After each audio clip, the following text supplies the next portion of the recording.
Top quality और consistent performance के लिए सिर्फ सिल्वर पंप नाम याद रखना। નિષ્ણાંત પરેશ ગોસ્વામીની આગાહી મુજબ રાજ્યની અંદર હજુ પણ 24 કલાક માટે અતિ તીવ્ર ગાજવીજ અને પવન સાથે કમોસમી વરસાદની સંભાવનાઓ છે, જેમાં ભાવનગર, બોટાદ, રાજકોટ, સુરેન્દ્રનગરમાં વરસાદની શક્યતા, અમદાવાદ, ગાંધીનગર, આણંદ, વડોદરા, મહીસાગર, અરવલ્લી, છોટાઉદેપુરમાં વરસાદની શક્યતા, આવતીકાલે 9 મે અને 10 મે હળવા છૂટાછવાયા મધ્યથી ભારે ઝાપટાઓ જોવા મળશે। હાલ જે સાયક્લોનિક સર્ક્યુલેશન છે એ આજે 8 મે 2025ના રોજ મોડી રાત સુધીમાં ગુજરાત ઉપરથી પસાર થઈ જશે, એટલે કે હવે ધીમે ધીમે માવઠામાંથી રાહત પણ મળશે, પણ આવનારા 24 કલાક હજુ વરસાદની શક્યતાઓ છે।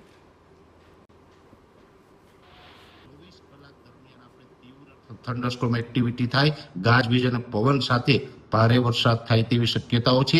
આ જિલ્લાઓ સિવાય જે મધ્ય ગુજરાતના જિલ્લાઓ છે, જેમાં અમદાવાદ, ગાંધીનગર, એ સાથે આણંદ, નડિયાદ અને વડોદરા જિલ્લો છે, આ તમામ વિસ્તારોની અંદર પણ આવનારા 24 કલાક માટે હજુ પણ ગાજવીજ અને પવન સાથે વરસાદો પડી શકે છે।